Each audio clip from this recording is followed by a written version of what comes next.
on and chain. Also, Casachano. Because Yema, Yena Sana say, Ubi Honoma, why ye bonny be a sea. And the bonnet now, dear sea, a mood to chain ye dear and ye. And also, Ubi was Safumu, Ubi Aquafano when you sign.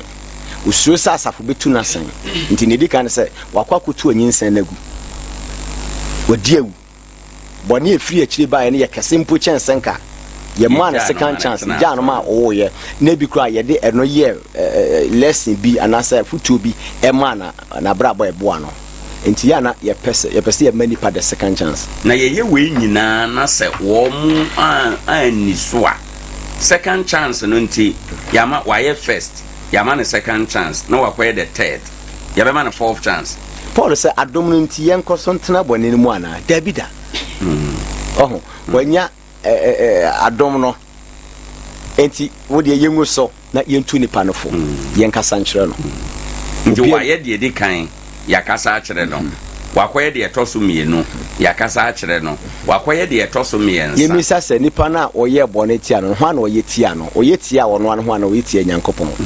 ye obone ye tia yankasa ye ho ene ye obone ye tia nyankopon biti se wa ye bone etia nyankopon a oh, also obi boy joma wonu se obi boy joma ya obode se wono ankasa ne nipadua ndi so bi ko boy joma de a wo joma mo bibia no yakobon behwa ama nsaka medika ka se obone bi wono ma wo ye bone se se yakobon do obone be chew ba sinsanso ne de obemo wa fam so bo apa na yeye se wo sheda na yeye se ne sitie bia no obemo wa fa ya wa na haw bia e won bia no de chew kura no a obefa sa haw no se nti nipa no ehuma yense ye boy born because every sin goes with consequences. Boni bi anipa ye bia no ho afudi anase ho nsunsanso ho a e wo se nipa no ofem nti no ne ye be kyerɛkyerɛ nipa no go hu se boni ama ye how e bebani ana nyankopɔn de boni na kyeme but asudi e wo mu bia de o de beba me a nipa no ya hwe yi pa ne da say mesan ba ho ebiem osofo ofosu chief mame memra ho na memisa asemu ya ye kan de di nkan pese wo boy mete ase e won kramosum ye yi obi firi mu ye tu obi sen yo ye tiefo yankopon onka wo ho no omo asopa a wo mudi betie amen islam no se na yasum ni sitie no otwedempo yankopon ade biara kramoni be ye bia no ho asem no eda ho yemfa ya dwene anhyehyɛ bibi emfa nwura islam sum even kura no wura son dem no na wonan a wudi kan de wura son dem kura no it is written na wura mu saka apart from so wa wrong pa bo agu kwan no wonan a obedi kan de wura ho no kura no ya hyehyɛ ya tworo da ho even wo kwa asɔre no a wo kono nante a wo krom na wo kɔ ba bi na wo kɔ adwuma wo nante bia otimi de kɔ wo kwa asɔre a wo nante e de kɔ ya tworo da ho nti bibia no eyen hyehyɛ yemfe adwene enka bibiara otumfo nyame saa asɛm yi o ka kyerɛ ye komhyɛni Muhammad e wo Qur'an mu wo ka kyerɛ nse fazakir inma antal muzakkir wo se wo tu amanfo no fo wo de wo adwuma ne sɛ wo ye futuni wose Muhammad e me ka kyerɛ won krofo na me de wo ma hye won sa se wo ye muslimfo na wo so besom mi yankopon no wo mo se wo be ye wo salam pirenum no wo mo de wo djuma wo ye wo ho ne se wo betu wo mo fo wo be kyerɛ wo yankopon na kwan de wo ya eyemfum so de wo ya eyenhyira wo djuma no wose lasta alaihim bil musaitir woni tumi bia wo mo so me fa wo mo ma wo so hwe wo mo so me nka se tu wo mo esen me nka se yi obi afira sori no mu ode mo mo nsom na gise bia wo bia sala no wonye na obi a wo ye ne sala mprenum bia se de nyankopon hyehyɛ amaye omfa ne sala ni agro anopo obeye awi obeye anyimire obeye le mom fonso boni bi na aba na kwam no otumfo nyame ka kyerɛ Muhammad se won de o mo na futu kasa kyerɛ no laisa alaihim bil musatir wo de men ka so men fa o mo hye won sa so na obebu won waten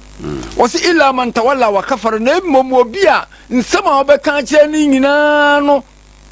obeya so den no se sa abone wo ya no obeye ne de mimi yankopon menam wa so twe mu odina me de be ma no da kwama ha nti islam mu de yentu nipa nsan na gise yɛmfa no sɛ obi a wɔsom ne nyame biara na ɔyɛ asɔre no kyɛ sɛ som no ɛwɔ nhyehyɛeɛ sɛ wagye di sɛ nyankopɔn yɛ baako wobɛyɛ sala wobɛyɛ akyiriwia wobɛyɛ ɛne na ɛfrɛ muslim sɛ onipa no di saa adwuma wei nyinaa bɔne deɛ ɛwɔ nipa ho nti sɛ mfunsuo bi ba no kwan mu a wɔse kasakyerɛ ne yɛmfa nkasankyerɛ no yɛntu nipa no fo na yɛdeɛ nyɛ yɛn na yɛbɛtu obi anaasɛ yɛbɛyi obi kɔsɛ ebi kora na me a mebɛkɔtu obi asɛn no na medeɛ mayɛ asie no kora na sosone deɛ ɔno ne deɛ adaadi a wɔwɔ sɛ wotu no asɛn no ebi kora na wobɔne yɛhyɛ ɔto no sɛbe na ɛnyɛ bɔne ketewa ɛna obi deɛ ketewa bi no wotu no asɛn daabi wontene na wonyɛ kronkron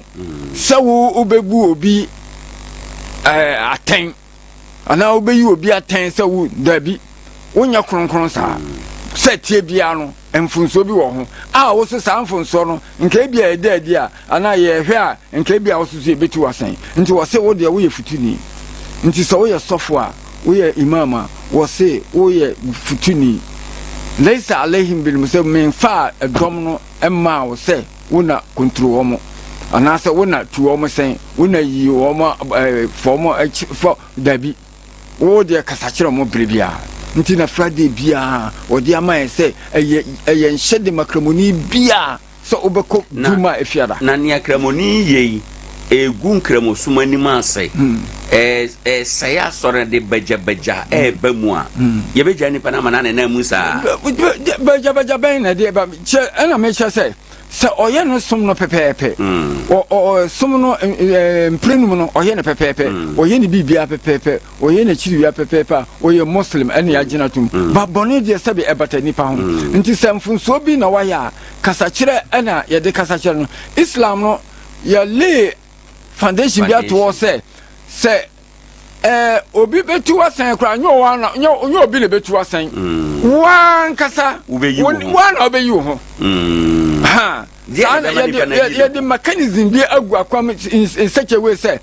ade na obeye na ebeda adi na yebeka ho asem a eno ebema wan kasa wa hu say da bi bia maduri de ese me am yi me ese mato Islam no mra Islam no anyime ntum nwi so bit say because ya me say bia na abrante bi wɔ asɔre no mu ɔyɛ ne sala pɛpɛɛpɛ ɔyɛ ne bibia pɛpɛɛpɛ yɛ ka sɛ akɔnye ma ya miɛnsa bom asɔre mu hɔ no saa abrante no yɛbɛyɛ ndɛ yɛntu no nsɛn na mmom ɔno saa nipa no bibi saa deɛ ɛma yɛntu Islam ɛma yɛntu kramoni nsɛn but ɛyɛ kasakyerɛ ne yɛde kasakyerɛ no ɛne yɛbɛ make sure sɛ saa nkɔdaa no so a wɔnyi nsɛn wɔ mo no wobɛhwɛ wɔ mo ɛna bibiti sɛ nansen ne aba so yi mmeranteɛ ne maba wei bi wɔ hɔ a wɔsɔ no deɛ wɔyɛ bɛrima nso ɔpɛ ne yɔnko bɛrima muslim ni bi ɔyɛ ne sala ɔyɛ ne bibia pɛpɛpɛ no wɔ so ɔbɛyɛ saa deɛ no a ɛnna meka sɛ bibi saa no woyɛ a wankasa no wɔabɛtu ho because sɛ saa su no deɛ wodi wuram a ɔwɔ sɛ yɛwɔ bɔne bi a yɛ normal right sɛ bi a obi abɔ adwaman sɛbi asɔfoɔ no bi kɔne bi no fom asɔremba no bebree bi fom but sɛ watra kɔpem sɛ wokɔfa yɔnko bɛrima deɛ wampo kora no wakramo Islam wobɛtu ho wabɛyi ne obi na ɛbɛyiw obi anyiw but wani nka sɔre no mu wobɛyi wo ho saa na Islam no Nyankopɔn ale no wohwɛ adeɛ na ɛma nipa na ni nka sɔre no mu no sɛ wakora woduru asɔnda mu hɔ kora na preaching a yɛ preachi ne nsɛm a yɛka fa saa suban no ho no firi sɛ ɛno no ɛnyɛ bɔne a unse yo boni bi wo ha se da me kana normal obi betuma ye boni bi ebetuma kasa kire no ono obehu but utimi se sa suban we ya wawura mu de watra Nyankopon wasem kura na se utra nyame asem kura de a na che se wan kasa no kura wa uji wo tumu se usum nyame kura enyeje ohuro yo boni bo wa betuma hu se sa mi kuta sa boni we ya yemfa se abayigro wa kotu bosom anabi dina so still out that you Muslim wa be hu se som na wo som no nkra bosom no tum se adin o ntinu wa be yesa nyina be hu se adwumadia wo ya me de mu hu awura mi na me de nkra bosom e frei enya ade a ede me be ko ba bia nti the best thing so obeja Islam na to obi akura nka wa obeja to nti wo boni bi wo a onipa no onu abeja som na to aha ne wo boni bi so ha esese ye kasa kire nti no se mo ye futufo edema saa edom no di brebia no mon kasa nkire wo brebia mon kasa nkire wo se wo mo afanyankopon no se wo onno mbesom ne mom funso bi na ebe wo akwan mu a nti no se every Friday bia no eye wajibu makramuni bia se wo ye okojuma gise niema bia ewo Islam no ma esi ne kwan se onko fiada nyamfre anya sadia eye wajibu makramuni bia se woko fiada nyamfre na okotie saa afutu a danu imam ne debema senia fiso unsa arabic o kan bibi al insan chese ye frenipa se al insan nipa na saa kasa na arabic kasa kire wile fifo aha obi a ne wile fi ade aha ne friend insan so ne wile fi bibi ne wile ta fi ade nti no ebre bia na wotwe bia se nipa na kai wo mo aha fiso onipa no ye wile fifo kakra bia ade bi kra na ato ne sesia wan hwe ye even sofo kra no wan hwe na asem bi eto na just say sofo na den sofo nya abotre so ansana na ni aba no so aha because we nipa nti wo ye na de be ya wan hwe a na abufu oba sofo beto nchen nti just say mu a sebe mo ben no mu sofo ai na sofo na den me kase na nsa bia na me road yi so me di moto bi dranam ntokwa bi wo ba bi den me na abrante bi sabe we very gentle na onu obi anya se den ne buafu asiafu me dranam so nam se adan chief adan ohwe manim se o se imam majai so imam men kase bi o majai na kasa akwa we kan na me kire ne se me ka wo de me kra ya agro na wa be kasa nsemfo na chem wo yo na me kasa chere no na edru be bia na re obi edru be bia nipa yire fi no ho eni nti na arab kasa ye friend insan no edru be bia na say to say me yire fi aha nti eno na ema nti brebia no ese kasa chere ye ho chief me da say nti won kramosumu de ye ntu ni pansen ye ntu ni pansen ye chere so yana somno pepepe dia ye kire no me da say chief awie asompani ma na ho na me misao wo tie dia chief wo kan ya eni ye nipa yensem se obi ye bone a ye na ibeyi no sa na wo mo enkramusom no eka na aba twere no mu nso a ewo mu se mamumu aten na wa mumu aten ye koyi obi firi aso no mu dia na kire se yabu na ten no sede ebi be kire mu no menim sede a wusi wonso ugina yesie wa asem ho te wada roma ma yentie wo firi he ne yesi asem no pi ye pese ne ye be pon no na obi adwuma ye ne fan wada roma ma mentie yo ona wo medase akwanya wo dia ma me ena nyimre ye chiatiefo nyina ne ahwefo nso so o mo joso entu san ana se discipline uma yenchiri mu ye kakra bidima adwuna ye won se wutuli pasen ana kese wayi ne fiasafom ntu san nya se ye obi afiasafom boni bia obi aye fonso bia aya eden kekaye ebeka asafo nyina no ye kananim ama asafo no se nya woye no antwaye ye nja no san se ye mama ne na mbo se onya second chance third chance dabi Christosum aya principle nyankopon de nhya yamaye nti yena akristofo na se obia kristo ni bia wo ye onu ahwefo so kan Ezekiel 3:21 nti nyame dia asie nuanom so ahwefo so wo se onu bi chia e so pon kokko nya wo ye no wonjai na kokko no bombo no wonjai dia e wo se ye kananim na wo dom nanim ye se bia ye nyina fira asafo ye wontumi nyi obi mfia asafo masafo na nyame asafo Paul kan se bi wonde kro hokura nka wa yina mabonsam kra da na nya wo ye no entwa yi wo na pai wo kan wo fa papa yire na wo de hwahwa ho wo boast ho e ye no mekese ti Paul se wonde hokura ka se nipa no ka chance bia wo ma no asafo no but ye nyini pa mfia asafo na mom ye kani pa nim ye twena so e ma nipa hu obi biara asotwen anafie ba asotwen nim fie biara ye ntwi pa so sa afio no sakasaka ye mpa ho ena man ne kristosun aye pacha ne mo sei aginsam because ne akristofo ya ba ana sofo ya ba binum enam domti o kanipa anima utune sie beja asore no be ko ha na asora dɔɔso do ma nyina mbom nyini na twabre dura twabre ba nye beduru say no wo bible na mom nyini no obi hu no obi nambra papa so na papa ken na obi yesie no na beka nyame nanim wose atemu da no wode nyame nyina ne hinta papa bɔne o bedena di ene so obi wura bɔne mo na obi yade bia enye na safo no na ye bɔne kokɔ ye da koro pɛ na ye discipline nipa o me my ye bi bebre de bi atwuma na me ye ayi aso send de ken wasam say god de bi atwuma ache mo be 30 years di na kristo som na no kwasam se na nyame nkronkro ye atwuma tata se na me no to kristo som o ka safum na wo hwe ne ye emaya birim be bi gina pesa worship team na say o gina na o gina aso nda kita mark say o soro wurade a na wo hwe de resia o tim sa de resia asem de man kranto fan konanim so de gina soro nyame yo na no funtem wo atwa wa hankachi fu ahye no funtem ndi hankachi fu he wo soro nyame wi a na wi a sare nyame ni fi o aso ndemo yanka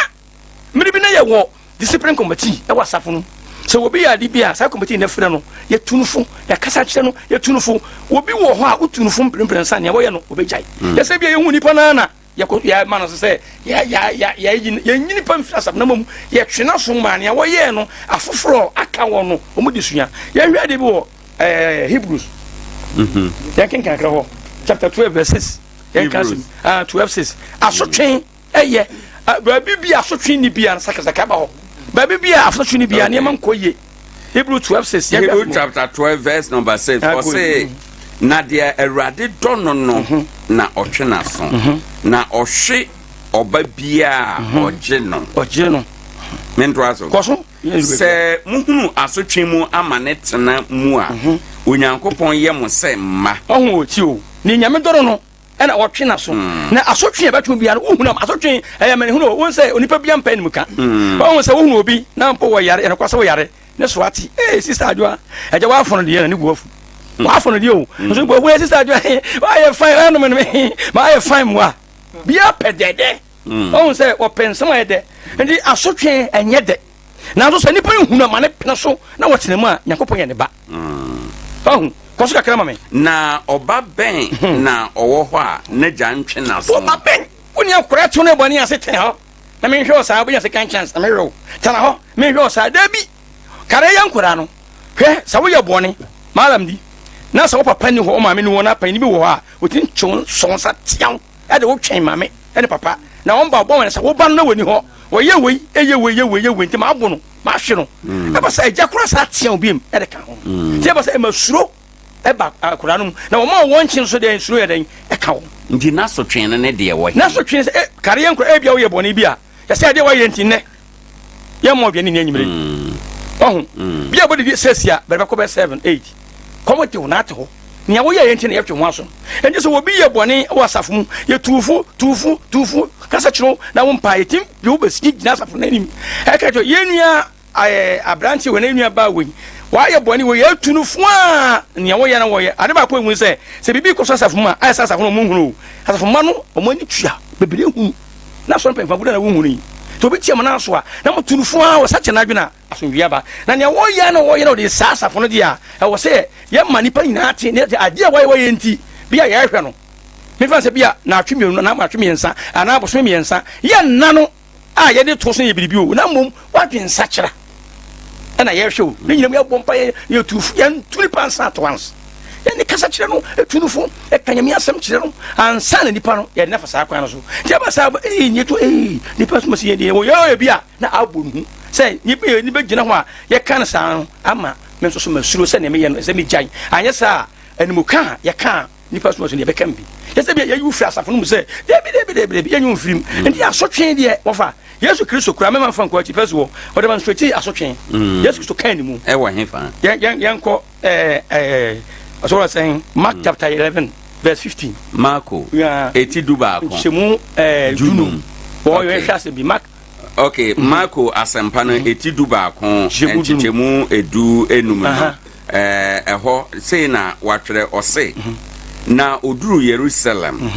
na okohwane asorefie num ofiti ase pam wona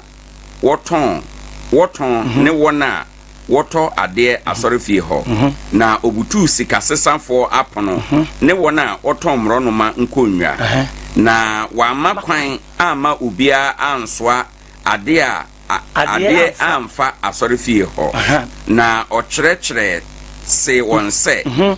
wɔn twerɛ sɛ ɔbɛfrɛ me watwerɛ sɛ ɔbɛfrɛ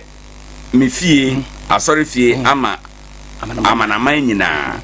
na mo de ayɛ adwotwafoɔ bɔn na asɔfoɔ mpanin ne atwerɛfoɔ no teeɛ na ɔhwehwɛ sɛdeɛ obɛkum no enso na osuro no ɛfiri sɛ na ne nkyerɛkyerɛ yɛ nkurɔfoɔ no nyinaa nwanwa Yesu Kristo wakɔ Betania na ɔman fa asɔndɛm hɔ so ɔkɔhwɛ ne yɛkɔ so wɔ asɔre fie ɔwɔ Jerusalem ɔduru hɔ asɔndɛm na yɛdi dwam ɔma bi asɔfoɔ mpanyimfoɔ no atwitwa te sɛ bia dwam dia yɛtwitwa ma ayadotɔnfoɔ yi na ɔmo gye sikatas na amanfoɔ di dwa mo wuram na Yesu wɔ sɛ ei asɔndɛm na mo di dwa memma kwan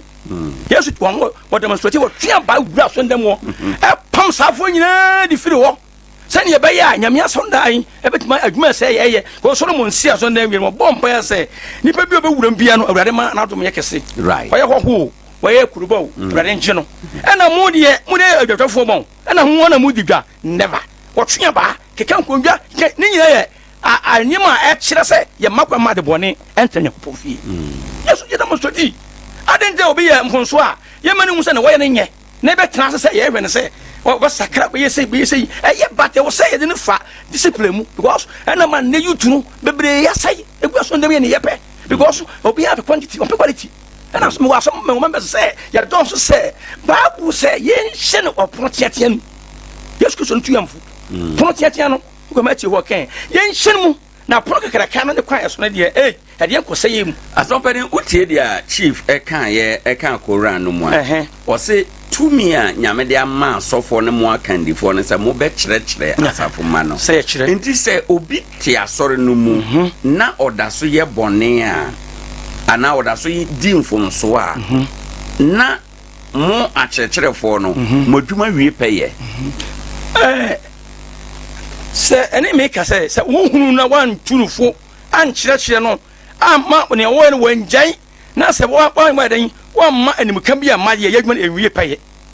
ɛkɔsɛm no no yɛwɔ adwuma yɛ o nti yɛ sɛ aka wɔ mɛka he tɛrɛ ayi 21 sɛ onipa ba mede wasiri do afie awamfoɔ ɛne ti menum asɔ no ɛdɛn bɔ no kɔkɔma me nti sɛ ebia sɛ asɔrema no da so yɛ bɔne na ɛduru mpɛmpɛn so a yɛka wɔ mu anim deɛ a na ɛkyerɛ sɛ nkyerɛkyerɛ no nkɔɔ sɛdeɛ ɛsɛ ɛkɔ na obiara nkɔ na natwen obiara nkɔ no susuyɛ ɛna gyidie so obiara deɛ nko akristofoɔ yɛ sɛ obi ɔma no sɛ sɔ no wasakra wie o bebree ɛba kristom nkyerɛkyerɛ ɛkɔnkyerɛ Bible studies na nneɛma yɛgu so da bio no nneɛma no kɔ kakrakra yɛkyerɛkyerɛ na yɛtufo na yɛka nyame asɛm papa ɛbra kɛn na nipa no ɔfam na ɔsakra bi ɔsɛ mekyerɛ mepɛ sɛ mesɛ god asɔre bɛyɛ 2 years na mewɔ nsuo sɛ sa mekwara no sɔfo bi de ma me sɛ ɛmɔ ban na menim turu Bible asɔre sɛn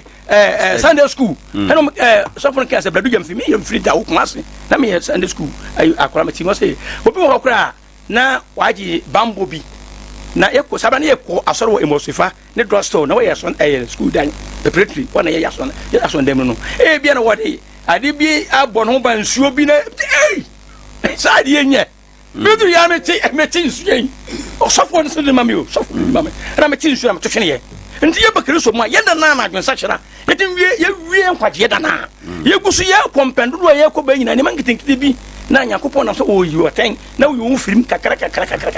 ngɔfa asotwe deɛ sɛ brɛndeɛ yɛntimi nyae asɔre ntɔ tra saa dabi ɛwɔ sɛ yɛtwe Ghana ha kora no obi ahyɛ mmara ase asɔre miɛ wogya tɔ tra asɔre no bɛsɛe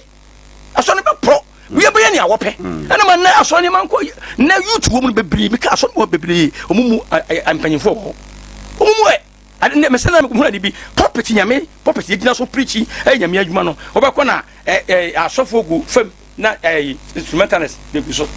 pulpit pa o nyame ɛne yɛkɔ so yɛyi sua tra ɛne nhwehwɛ animu yɛyɛ bi ne yɛkɔ so da bi nyame asɔre ɛnyɛ me fii sɛm tutu sɛ o nyame asɛm da hɔ sɛ obi yɛ dibɔne a na wɔyɛ nka yɛn no yɛn turufo na edu baabi na sɛ afotuo no wɔn nsa kyena dwena yɛn kane ni ma asafo no nyinaa ehunu ayɛ sɛ asɔre bɛ dɛn ɛbɛ sɛn Hebrews 12 ɛbɛn kɔ kan yɛn tuafo fa 15 ka hɔ fa 15 ka Hebrews 12:15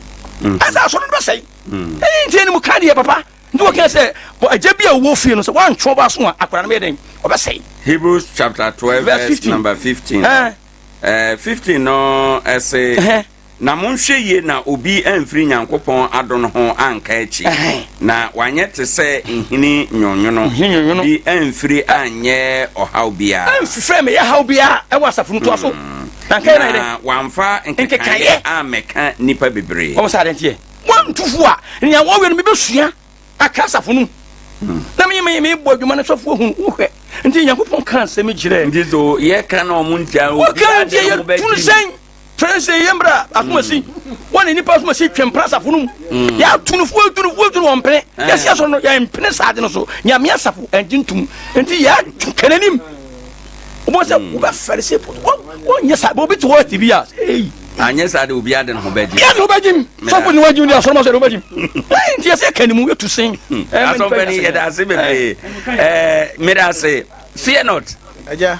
what ye akasa for me ensa e wo hai wo de anano wo bai ye no edi nkomo nia watie wadwena sesa na wo da so gina ba bia wo gina medase pa na akonya wo de ama me na me nche watie fo no wahwefo wo mo je wo so ne titire ne me sofo panya Reverend Grisafo wo techiman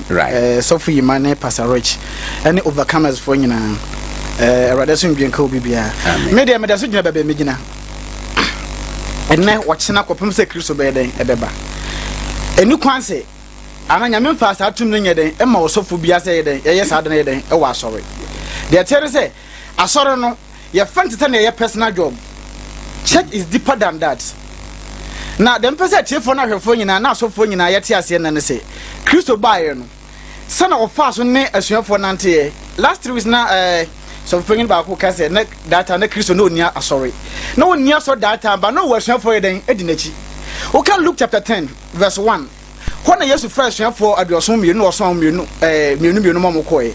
into ka verse 17 na Bible say sankrofo de anije san baba ka kire wade say yeda wase ba bia koe na homona yeden abra wo hwase ene Jesus say momo ne nyisa homona abra wo hwase na momo ne nyisa watwere mu de yeden e wo soro hemam mu sankrofo kura ye o menka achidufo meka Jesus asuafo Oka John chapter 6 verse 52 when Jesus koye preaching bi wo se obi ani onipa ba ho na wa anu ne moja oni nkwa enti se obi ya bibi wa asore mu a ye mpam no ye kananim according to 2 Timothy chapter 4 wo so de kanimu tufu enkyerɛkyerɛ nyina mpacha wa jaze enti Jesus ko preach sa da no Bible say ensam no eye asuafo no etirim sakasaka enti etu bebre sintidua enti omo no Yesu antema anya den anante de na asuafo out of 72 no emu 6 ye den esa wo machi emebe ka 12 enti what dem pesa kan Bible no John chapter 6 right Yohane asampa etinsia yan kan nchichemu adusia enson John 6 adusia enson na yan hwade okay adusia enson no na wo say ena Yesu say dumienu no say ena Yesu say dumienu no say monso mo pese mo kobia na to aso Simon Petro buase ena Simon Peter buase no say Ewurade hwanchen na yebeko wona wodan kwansem na yaje adi na yahunu say woni Nyankopɔn kronkron no Yesu bua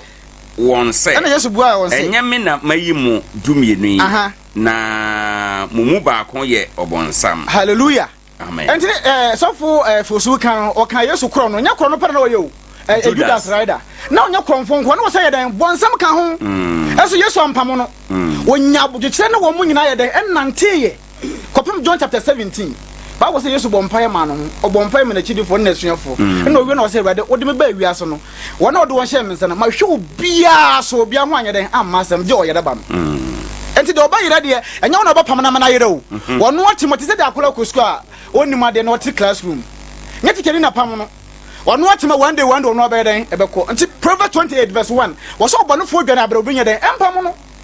enti nyame fa sa tu mi ne ma so fo bia da se obi ya mfonso wa asore mu a obepam na yeden afi asore mu asore nya wo de ya but as company say yampam ana yanka saafo na nimu a babu na se say yanka obi anu na se yentunu yentwene nten wo se mo mpam no according to first Corinthians chapter 5 wo se mo nyini mfra asore no mu nti se asore no kura se ya nyini pra mfra asore mu kwa na yamfa nyame asam na yeden anya adwuma atwase ye yini frim nipa na ye bone na ese aha sada Paul kan ye wo se munyini mfrim enti se Paul kan de ande ese de ye adwuma aha na me chese se wo de be ye adwuma de ande ese pam no eni kwa se yesi yagiri post na ye den afri enense wontena ho bisu kwa se ye pam no kura na ye be sa ko ye den akohwe no na ba ko hwe no de wo pam no sa ma na ye den na woni se Bible na kan sa e na won fanya adwuma wo se wonye ntomwe me da se enya nsama wo twa kunkum nyene de ye adwuma wo kwa pam da mu a me ba difo bi e fa ne Elijah oduru ba bi na akonfo ekom no ba mo so ofreja e me ja hia akonfo no me pata wa tiase ba Kristo ba na suafo nam no omuduru ba bi akonfo ekom no James se erode ye mfreja wo se da bi munum hu kura ye den ewo memu ti se ye sa na ya Yesu adwuma no ba ye no kwan be so na ye ntiase wo se me de ma me freja onipa barba se obehwe no wa ye den wa gidi ye den wa yira yan kan bi ewo 2 Peter chapter 3 verse 8 Petro nguma etoso mienu eti miensa yimu nwotwe ne enkono no okay eti miensa ye kan yimu nwotwe ene enkono nwotwe no se na adofo moma ade ba kwin hintam moma ade ba kwin ye de ehwintam se dakro ye Awurade se dakro ye Nyankopɔn finhyiapem na finhyiapem ye ne se na finhyiapem se Nyankopɔn den dakro Awurade nkyere ne bɔhyɛ ate wo se Awurade nkyere ne bɔhyɛ dia ebibu ne se ɛkyere ebibu ne se den ɛkyɛ na mom ɔma ne bodwo kyere hallelujah nti ye ka bodwo kyere any limit ɔmo se wotu no fu baako mienu miensa Peter bi se Awurade wo se empra hene so obi fu me amemfa nkyɛ no wo se mpra nso ahodo nso aduosonso na wiase kura kwa wiye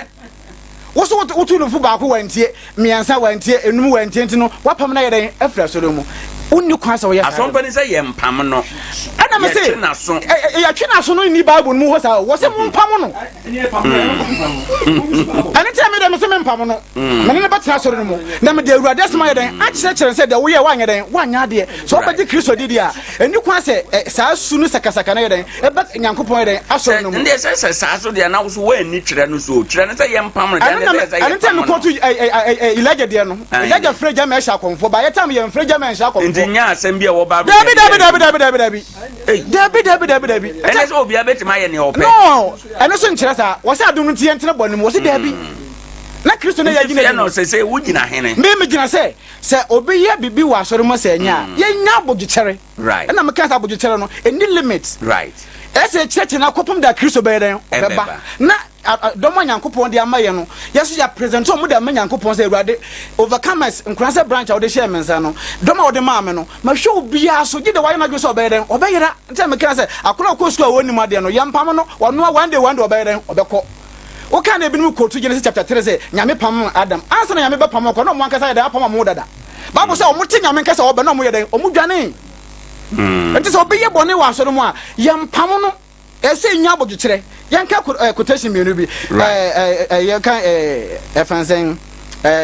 Galatians chapter 5 verse 22 Galati for ngoma etinum ha yimodo no mi ne giche mu a eye aduonu emienu ya me ba wona nkasa aduonu mienu no ese na honhoma bane odo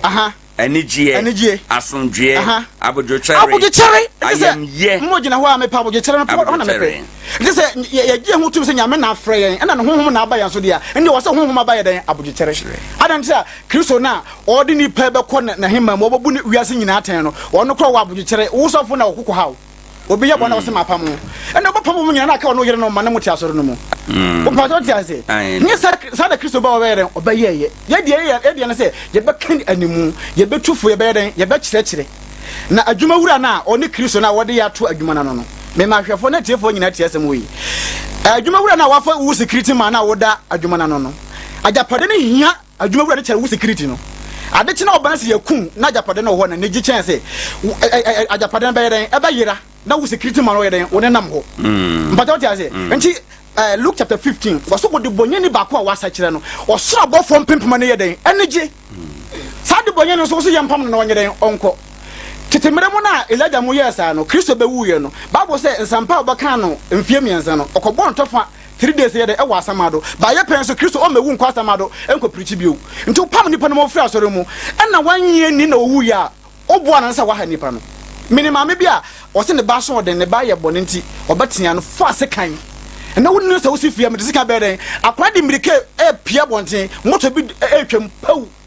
What come up, but what I say, and so be ye a dear, a saying ye then about the cherry. And the 1 Corinthians chapter 13, verse 4, and also kind of the same thing, what I can kind. 1 Corinthians 13, 4. Koronto for ngoma edi kan eti dumi ensa yimu 9 yimu en9 Koronto for ngoma edi kan okay Koronto for ngoma yepani edi kan no Koronto for ngoma edi kan 1 Corinthians chapter 13 verse 4 Koronto for ngoma edi kan 1 Corinthians chapter 13 verse 4 verse number 4 or say odowo abodochere but what you say enti se ye do nyankopon adwuma ne ye do yansoro mana etwese ye den ye nya omo de abodichere tinya se obi ye de nya na wa ye den wo se ye tufu ba ko but asompani se nye se atwans na na ye na me che asompani se nye se na Paul ka ye wo se ye nya den ye mpam nipa no ayene but what you say muso se wo de ye yi wasi nchen na ye be mani pa ye da amonita na bo monita de man ntina wan na ko so monita na kanya me asa me kire no but what you say me da say me ba menim da bi ye tu ne sen ayene na wo wa no si na me de manu be si pagya no begina edomanim abra kristo abaso ye ningu ase nyina wo na obi fun wo asa de na begina bedwam se wo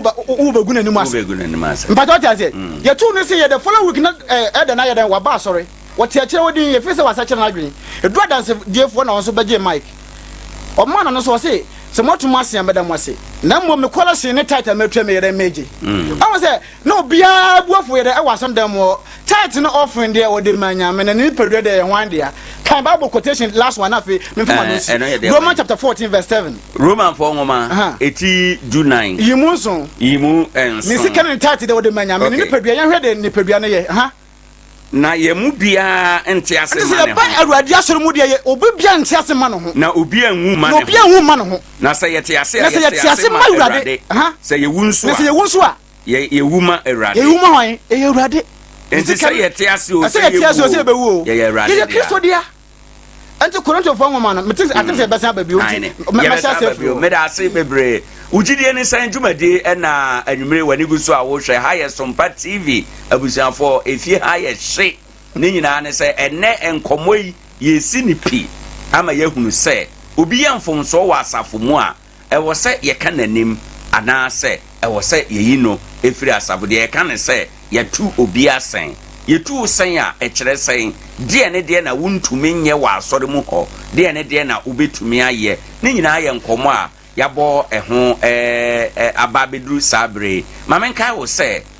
nkomo ni dwuma ye die efiri Sompa TV ha esan dan ne ho ewo Sompa FM Nkranza edan ne ho Sompa FM Sunwane edan ne ho ewo Sompa FM Kumase na aboafo a aso wase na ye da wo mo ase wo mada Roma na oboa ama ya dosu ko wo nyame asem mu na ye de ato ye gidie mu efiri se gidie efiri nyame asem tie mu na eba 21st clinic se ohododo a ochena yenkrabata dunum Ghana ha ba bia tumnikana koho enom ubetimi afre 0540 311 311 yebehwe yade yesa yade bia ema yade mema yade mpanini mofra yade yesa ne nyina na yade pa yagidin wona yaresem sciatica usisi achi ntine ewo ho eho techema ne yawa ebeye wo no eno na yefre sciatica enti ode ba yebehwe afei mizo anom de sese wonim se awia bo mizo ni 5G no enanti bom unya mizo baako na wanya 5G baako okwa adwuma fa show bag mu nkwada na okọ school a fa bi ma wonko onoma ahoden wom oye nso a onte brebia mepa chew aba adwaman so store bia mu ebi ewo hɔ a ubetime atobie na wanom wo mo ne so yasene ema ye de enkomo ene ugidie ne sanjumade ebro onso wo adwade ana wade tonde bia opese ye bohu dawuro ewo ugidie ne san so a wada Roma akwanya ewo hɔ enoma ubetime aba beka ho na empanifo ama wo kwan pacho bebre ubetime afre producer 0244 361008 0244 36 1008 na afi producer bema kwan na waba beka ho sanso na ayo sofo unim uye kramo uye difo unim kwan a ye pensem mu ewo radio ana TV so a akwanya wo ho ubetimi aba beka eye ugidie ne sem badwa no eho na wotwe bia yaba ofre number kro ya 0243 0244 36 1008 ubeba beka ho sofofosu mamemra wo ho watie akasafo miensa eka wo hoin mamintio sima mienu miensa entem diem biom ena de ka ho na afi yenkofa afrefo no nso beda so toa masam no eso ewo ohwe the book of Galatians chapter 6 verse 1 wo kan ya wose anuanom se obi koto boni mu a esesa mu amoye honhomufo no efa odwo kwan so tene no right yedi kan ye fa odwo kwan so etene no ye hwe Kristo no a yedi na chi no na ye hwe kwan a ofa so ye nade yo yakwache oba bi wadwama moso wodi eche no so pe ne yede ne ba Yesu na yase ni pe nyina hwe se besi na bo ne yeku no Yesu nya wodwo tena sipi hwe oba no se ne onye bo ne da no oni kanto bo mo oba no kane wasan peje na mu nyina dan eko e no se oba se obi amufu a ko na mensan koye bone biu na ne echen wei ama so medagina mu se obi ye bone a nye nipa ne tua ne ka nyankopon ne tua sa nipa no ka nti wo fa akwan foforo so e ma oba no the second chance bia onya akwanya na bra ba obebo obiem even mra Yesu wuye suafo no kura nyina adwane ye no na sa ba wosei asakira ejina siye wian Kristo onya the second chance enti ne san to so no se wo se na so mo hwe yie na odi won so mo anhwe wo se mo so mo ho ne so a se mo yesa mudi Kristo mra no so the moment you be here from so ya frɛ no ye hu ne mmerɛ ye na ye collect no no se ye di Kristo mra so ye wo Paul mra ene ye wo nsɛm kura Yakubu kura be ka fa nsɛm a Paul ka ye ho in the book of James chapter 5 verse 19 ho no mo kwa wo se ni pare ye nto no ntwene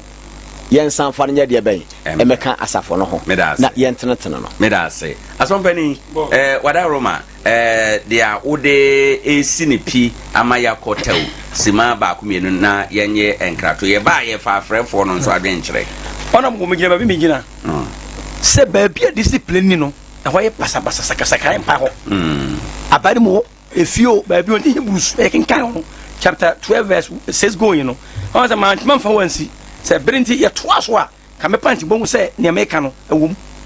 emprai na fiempo ye bre en wase etna ajanma so twiase ade na Kristom ana nyame mu ye mma ye wo so na nyame so twi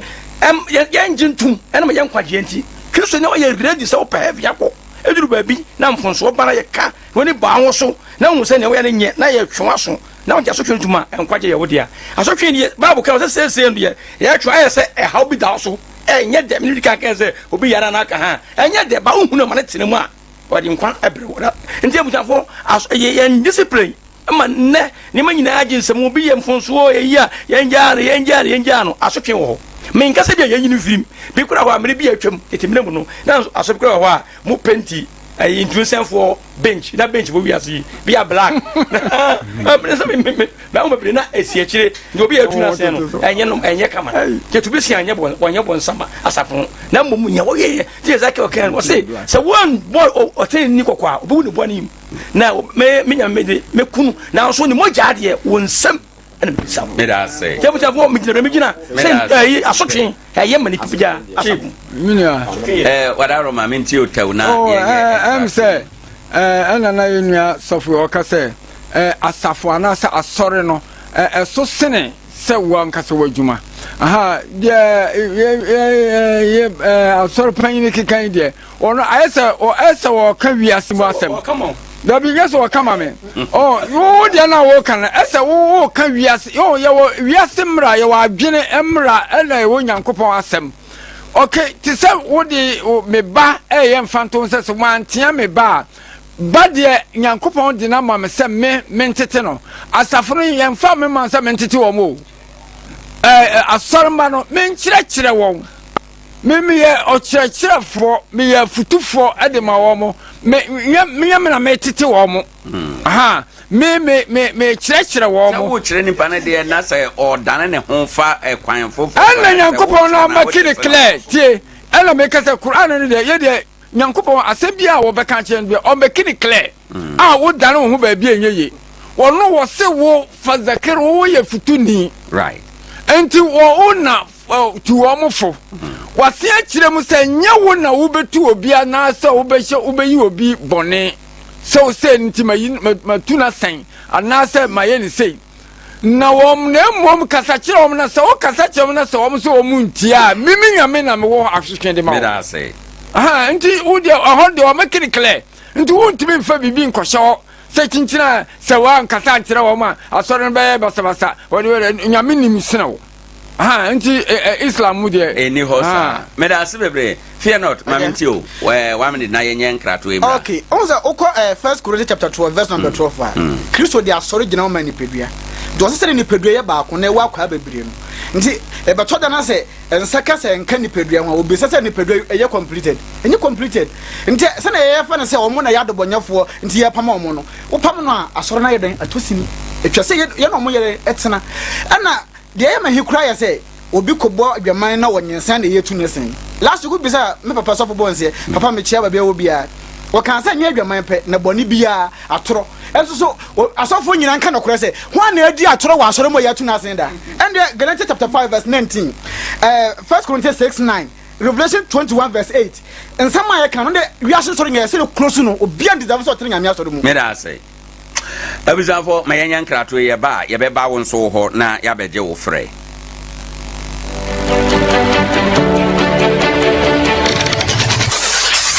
Introducing Mixer 5G Sparkling Drink, a whole new refreshment in a can. Mixer 5G is a tasty non-alcoholic drink. It is a perfect companion for all your events, including parties, weddings, and funerals. It is made with green tea, ginseng, guarana, grapes, and grapefruit. Get refreshed with Mixer 5G Sparkling Drink. For bulk purchases, contact 0246 270 221. This advert is FDA approved. 21st Clinic yes sciatica expert sciatica no o nerves na wo to ase na fa wo siremu na fa wo nansia besi ase ho no se ho techema eno ene fa ne sciatica na etimi bubu o to ase ka wo se dwe wo sirem wo je ho ba bi a enye na eno na 21st Clinic ba ya adwuma pa wo mu yenti abaso bo ma gine wo Ghana ha ene amono ne enya asem ketewa Womuji international awards ahodo womuji local awards ahodo na anu nso na womu be the only sciatica research and treatment center in Africa bibrim hano ebi ni baby a gise 21st Clinic nkoa womu de bibiduro ene besa o yare no masa de machine aka ho eya yare sabia yare bia wutimi de ko ne mama ade ba ko a wo magidi wo mu pa no eye sciatica ena stroke nso de kwa diabetes ne hypertension ne ade ne ade Ghana ha ba bia wo mu ho 0540 311 311 0540 311 311 na 21st Clinic wo mu ye sciatica expert yebeda se watwen ya ma yakwa ba yeda yabo afo nso ase bebre ba bia yadri akasa fo na akasa watie wo mo ma yentie wo nso wadwenkyere ene anwumre 0598 994 994 0598 994 994 good evening. Hello, good evening. Good evening. Udene baby Okasafi. But vraiment Amos. Okasafi Bushina. Right. Me da se mayenti omira. Iwanjo nsebo mukanyina etakwa mpapa. Na Bible no da diwo odifu Isaac. Etie dia sambiensa. Ike monso ko si nkrono. Osena wo ni papa. Me di wo si wo wenfo ama Israel fi. Tete mu no semfa bono fo no kokko. Te bono fo be wo na mu yim. Na se wan kan mo no kokko no na mu yim ani mo ja de ne bishop. Na se wo ka bono kokko no wan tia wo de wo nkwa. Eni nti ensese obi tia se na wo asoro dem a wo so wa ye bore nti me tuna se. Ene na gere yan so afi na nti wo no. Inka asoro ne ka bie nti me nyere anyame mada. Ifise konkonsanfo ajamamofo o ma ho enye fa nyame kwa nyina mpono tangrofo nyina guo yeda say good evening. Hello, good evening. Udeni baby Akasafi. Hello, good evening. Hello. Good evening. Good evening. Udeni baby Akasafi Mira. From Yusuf, free, I had the tech. Medase my inti opening. Median say, a branch here now, or cotton as I here. Obegu as you have for no Peter Guzan, say, or ye a unibia here. We and one so a dena. A coons are branch and so I have way up on it. Next, I would tell them. A dena as a branch here of Hong Kong Kumuno. O Munimano. Nipana was here, my. Yadase, good evening. Hello, good evening. Hello, good evening. Would anybody be a Casafi? The friend David because they're Sokobai. Medase my inti Omira. Our Daroma. Minister for a Joshua at a level, no many pa. Right. A corner so now. They make can say as a pomano. As a pomano. Yeah, as a for Moya, as a four. Monamo church, I don't want papa and passo. Because I'm saying, I am not the Nipa conference room. Not at a phone to not tell the Mocano. Subaru to be brave was on them now, so your man. And ye know back of it. He was the one you movie say, only with you at Nanson Conference, 19 picture, and the Kakahunina. I come on as we to be answered this will be about the mind. And he said, it's so for a Canamanian yard. Medase. Good evening. Hello, good evening. Hello, good evening, sir. Would anybody be a Casafi? If I tell you, for me, it's for Christopher, if you call him away. Medas opening my into. Oh, the writing some of Nelly says that we should program. Right. Then he had the papa teaching while we program. Right. Now, your papa now at some there, baking. As some penny. As a penny. And some papa no can wear young butcher, one to us. Said we, on my cry, Timucano, and Rao mine. Right. It's not reason ever. Reason I have money, but a woman would be a what from Anticristo someone. Napopon and father being to what I would be a the worker yet. Na me kwa mu bia baby nim say maje mo contact no na referral no akonya wo ho. Medase, good evening. Good evening. Would anybody be a Casafi? I just feel about some the man. Medase, Ima, my inti Wanumri. I'm the party who the Amokano, the Masamo Church na so for now, your friend incoming churches, overcoming churches. We say a soleno, we are a solid, and a more at the Beboa church. The name of I also support church member not to honor. Namu na mo kan de beboa. Ele kwa so defend say he fan ye kan we he fan ye kan de o kan na we speak in Bible mo but I say o telling de so on say asoro no e principle say na papa na kan e nyankopon de hye na ni pana eni sa nhye no so it is BBC a nipa na befre ni aka so what you say and yes bia ye challenge the trust me o sana as o ma different region no so for no o ma na ho din say okay we no kra ka se but e hye nyankopon de ma nipa o trust me say nipa enfani nipa so na yen hye ma nipa you also or no church mean or your Christian who follow Christ. You know, Bankroom, Manoko, Bankroom, okay, we know Kasi, share or see. Yeah, I say, good evening. Hello, good evening. Hello, good evening. Say, oh, share TV, men TV, no, or they're now with your mobile phone, our friend. So, good evening. Hello, good evening. 0598994994. Good evening. Hello, good evening. Would anybody be a Casafi? Baja me the mark me cassette map for the happen. Me da se me nti omira. Atore there was a discipline to meet them now to be a one year, you to be canning na so ya to me actually because of no my Ghana abanga juma anya quiet because discipline be any by ankra or ya de ankra otumi ya juma na or ya den quiet no which means to be a walk out immediately baba kwa abanga juma abwa na ya bia se no bi ban dia so de me de discipline ni ma enya de eboya na wa wo de mo ba wo bra de utumi ke mo ba de na wo ye nti make mo aso na wo de no quantity of fem ni de ye mani ni na nyi ngum na o travel ni bia data good evening. Hello, good evening. Good evening. Would any baby Akasafi? Send me a Jewish, Kasafi Shimano. A Jewish, what are my intiway?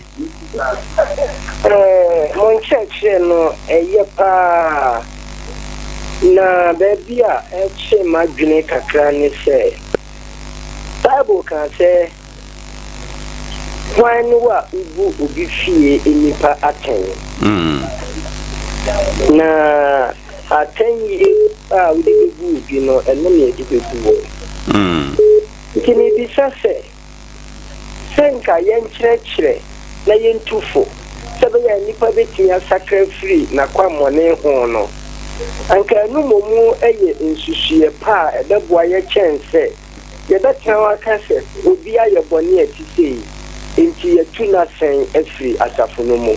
Na se wutu nipa ne sen na ofri asafo no mu kono wa mebiewa. Na tua ye tu ne sen ye ne yaboa na na se yaboa no. Enti magen chire kakra ne se. Medase, good evening. Good evening. Would anybody be a casa for Mira? But Thomas. Brad Thomas, my NT when you bring. Maybe as a miser. Madame for Barbie. Okay, Zion. Oh, Zion, no committee, so one, Nazo, watching us. I'm there. Even though is so ways and other say watch my son. Okay. Watching us mentality. Even watching us watch my son. And the mentality I got from doing man. Yeah, that's it. Right. Good evening. Good evening. Baja would anybody a Casafi? Nekasafi Bonfa Akurani. Medase, opening my NT when you bring. Nepacho, my gentleman said, ye, Tofoba upon a time. Ukutu Bible said, was said now, or Mokoto or Banu, a Jama Mosoke. Emma, yes, you share or mono, or can say, the only bonedano, want to bomb a mono. Emo Munina, Equa, but say, see, you soon can say one, was a court and Koya Bonnie view. Now be get to see, I'm out to be or koi. Okoye no se osakoye boni bi mu a akaede nya ka enkrofo ndi si abo akuno cause that time no na eye enkrofo na omu echisi no so mo beto no abo akuno na yesu so ye se wa wonye bone da no ene ye to bo no but na obi ayen fumso ni ntino obi ntimi anto bo amo no na yesu ka che no se ko na enkoye boni bi eni sai osakoye boni bi mu a ankomu bi ku no eni so ye kristo ni ne bia wone ema miensa enan trump na wo asafu numu na so ma kasa kire wa na se sela no wunti na se o da so ye sa de na asori wo go kwan se omu itu sen omu pamo ne mu se de be ya adin sakra ebeba mumuntra ne dam. Yes, say good evening. Hello, good evening. 0598994994. Good evening. Hello. Good evening. Yes, the program and I'm touching the bathroom. Mira, who also that I'm into you. Good evening. Hello, good evening. All right. Good evening. Hello, good evening. Me bacha odini baby akasafi. Bacho Ibrahim ni mikasafiri kuforudia. Me da se bra Ibrahim my into you. Ejam bacho wedi asebisa bi na mebisa. Na me question ni se madam fu bi na debe tu menim. Se ofiri osundim amebaye. Na obaye no oba into Christianity no. ɔbɛfa asɔre ne sɛ ne japade nyina ne busua nyinaa nti ɛno nom no ɔhu ɔbaa bi a ɔpɛ sɛ ɔyɛ ne ho adeɛ anaasɛ ɔware no nti ɔde kɔtoo asɔre panin n'anim anaasɛ sɔfo n'anim sɛ ɔbaa semesi mepɛ sɛ ɔkɔgya me na yɛnkɔhu abusuafoɔ ana ɔka kyerɛ me sɛ ɔnkɔ nti ɔnkɔmmra ana sɔfo no ka kyerɛ me sɛ ɔnkɔ nti ɔnkɔmmra na no na mowɔ hɔ a na menka sɛ nyensɛnde baeɛ nti ɛfa bi sɛ ɛno so no ɔmɛbu abɔfra no atɛn anaasɛ sɔfoɔ no na ɛyɛ brɛbrɛm mebakyɛ yo abadwafoɔ bɛyi wa no ɛwɔ ha. Good evening. Hello. Good evening. Good evening. Yɛde sɛn nyame adom mewura program no pɛsɛ mba so bi wowɔ sɛ ma yɛntie wɔ anwumerɛ yi yɛno nso madwe nkyerɛ ne sɛ asɛm bi wɔ hɔ a ana nyame asɛm no ɛyɛ honhom adeɛ ebi ɛyɛ abɛbuo ɛdeɛ yɛbɛka sɛ alo yɛtie o mewura deɛ ɛteɛ ne sɛ anka yesu kristo ne asuafoɔ ne nam no yesu kristo ne asuafoɔ ne nam no ana ɛkɔba sɛ judas ne peter ɛyɛ bɔne no na ɔsrɛma peter edi ɔsrɛma peter no adedi na ɔsrɛma peter baa na judas nso no bɔne wɔ yina no ohu adedi na judas nso deɛ wansrama no ɔpɛte so ɔde aseɛ edi edifu beebi a ana nyankopɔn no asɛm no a ɛbɛn huhu adeɛ no ɛyɛ obi a wɔde sukɔ huhu na ɛkyerɛkyerɛ edi ni wofa ne sɛ pɔl fa se edu beebi obi yɛ bɔne no bɔne no keka no kede fɛ bɔne no a ɛyɛ bɔne no ɛyɛ no a ɔbɛsɛ bɔne no nyinaa edi ne bɛ kɔba sɛ obi yɛ bɔne a ɛsɛ twena so mmea me ho yɛ fato ho meyɛ kristo nipa meyɛ bɔne bɔne yɛ obi a awu me na mehu mekɔba bi sɛ mekɔbɔ mpayɛ no nyankopɔn ka yɛ nso wɔtwe ma so 3 years madwuma nyinaa sɛe nyamɛtwe ma so 3 years fi ma sɛ nyankopɔn ɔwɔ nyina firi saa ɔhaw no ɛfiri ɔkwane no bɛsoro ɛnyine kɔ wɔ biom ɛdi kristo ɔsome deɛ wowɔ hɔ a asɔre no pani bi wu no ɔtwe so kora no a ɔboa ma akɔ heaven ɛdi asɔre yɛ sɛ ɛtweafo a bɛboa ba ma asɔre no yɛ dɛn akɔ so meda ase. Good evening. Hello, good evening. mebakyɛ wo de ne baabi a ɔkasa fii Sompa TV ni. mebakyɛ Sompa TV ni wadaro ma me yɛntie wɔ anwumerɛ yi Sompa TV ni. ai ne Sompa TV wogidie ne sɛn. Good evening. Hello. Good evening. Hello. Hello, good evening. Hello. Good evening. Hello. Good evening, sir. Good evening. mebakyɛ wo de ne baabi a ɔkasa fii mepakyɛ mekasa firi nkuransa esi wadaro ma wodin mepakyɛ frɛ me sister Deborah. Okay, sister Deborah ma yɛntie wɔ anwumerɛ yi mepakyɛ o anwumerɛ deɛ deɛ mekakra fɛ sɛ meka ne sɛ obi wɔ hɔ a wɔte aso dɛ ma aberante a na abaayɛ ayɛmfa aberante mpo ɔkan Bible ɔredi Bible na saa nipa yi ne mmara mmɛbaa mmienu na mmiɛnsa atumi akɔnyem wɔ asɔre no mu na sɛ saa nipa no yɛankyɛ no aso a sɛ obi foforɔ so bɛyɛ bi nti yɛ sɛ nipa no yɛ bɔne a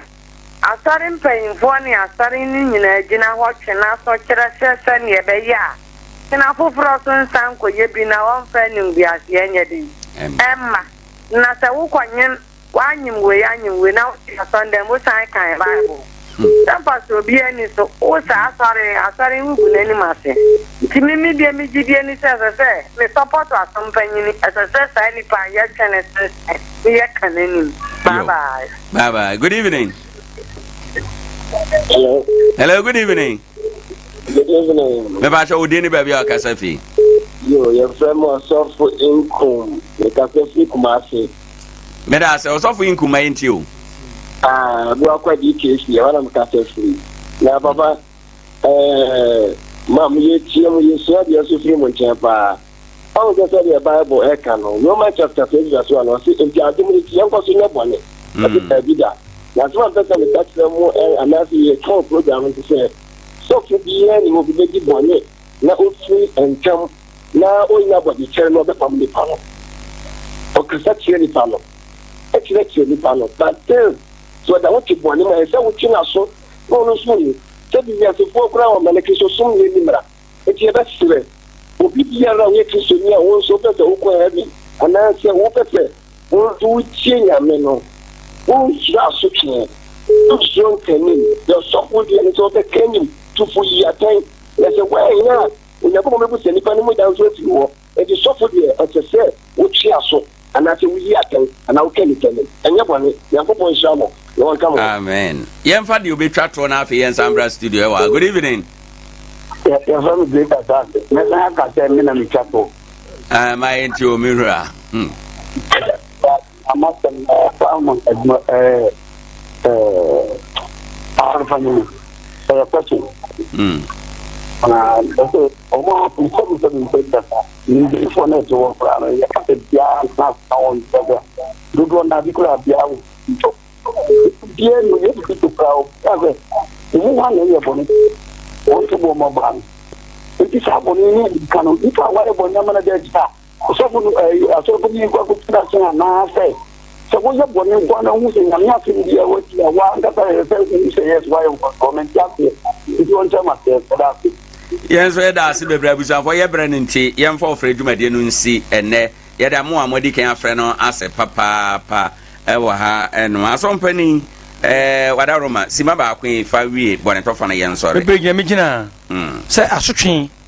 ani mu ka eboa e ma ne makonkan brenti ka machirim se bone mi kura ne panu aso ndem wo ya asafo no etumi gidi firim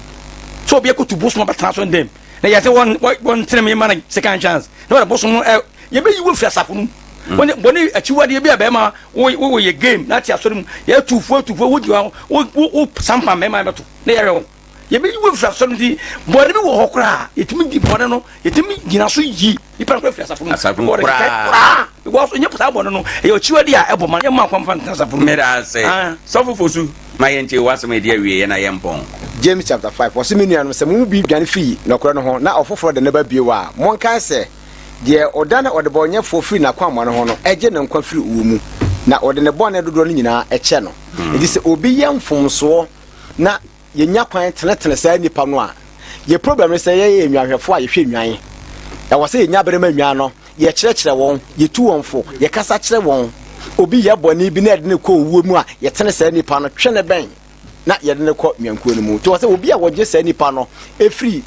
kwan na wonam so no wogye sa nipa no nkwa na oche ne kra efiri uwo mu nti yenkɔ so na obi ye mfom so a yentwemme nipa no yentenetene no yenkyerɛ ne nyankopɔn akwan me da say alaji ma yempon yo se nipa dwene na ye ka dia ene nka minim se ne asompanyi kan kasa ne be no but nyankopon asem no different from nyankopon nipa asem the Quran wa kasa wase hasbana an yutrikuna an yakulu amana wa hum la yaftanun wase ntini pa mugiri se mo kan se mo agye di ntimi nyame men so mo hwe nyame ebe so nipa hwe ewo kwa bebre nyankopon fa so eso nipa hwe ebre wo man ka ba kire sisu bi a o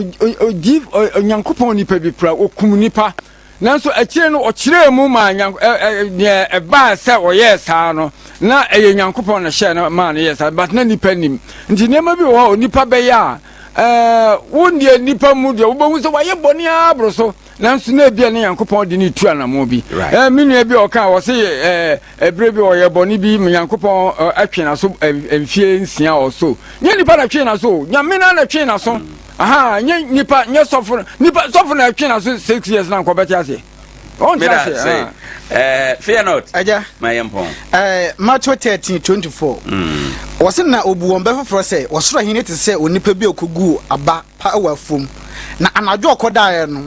na obono foso ye de kogu ababone ye den na efowura ne say ye mane nyina anye den emumunyini Luke 10 wose be soma mo say nwanten akode be mpatakum nti asafo na ye wo mu no saa na ebinim so ba te ebi mpataku ebi awo ebi nkraman na aboa kraman na say wo ye wicked animal no sa wona ne tena abogekere ne nidie ne nkyerɛkyerɛ mu a wontimi nyeden enka wo bio nti nyame se mane nyina mo nyeden emumunyini twabere dura Kristo be yeden obeba be yeden abayini die abusiafo saa sami so na ye gina na yede enadwumade aba awieye ene a wote sesie yi no Osofo John Aje your friend of Fear Not Overcomers Gospel Family wote Alhaji Ahmed Osman Yeboa enka one Chief Imam ɛna afei asɔmpani yɛwura agye Samson Assemblies of God asɔre mu ɛna ɔsɔfo Stephen Kwaku Ofosu every Christian in Action Church ɛna ɛbaayɛ abusuafo ɛnɛ aha ɛna ɛbrɛ bɛma kwan yɛde yɛ dwumadie asi executive producer ɛyɛ yɛwura